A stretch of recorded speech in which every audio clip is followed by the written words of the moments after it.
Avez-vous l'impression qu'on est vraiment en campagne électorale? Je suis journaliste parlementaire à Ottawa et je vous explique comment la guerre commerciale avec les États-Unis vient chambouler le quotidien des chefs de parti. En temps normal, les chefs font des annonces sur une panoplie d'enjeux. Mais cette année, les tarifs du président Donald Trump éclipsent la plupart des autres débats et ça force les chefs à devoir revoir leur stratégie.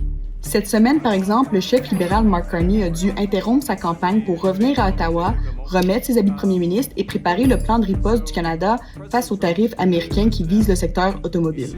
Les Canadiens et Canadiennes sont inquiets. Et c'est normal quand il y a des grands changements.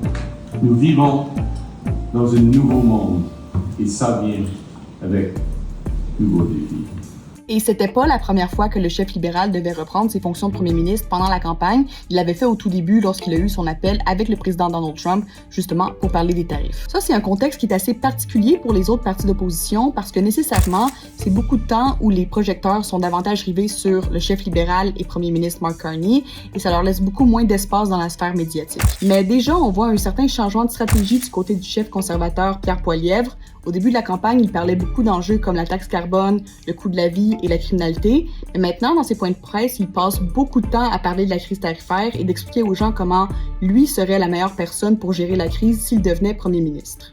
They will axe taxes, approve pipelines, bring home resource jobs so that we can stand up to the Americans from a position of strength.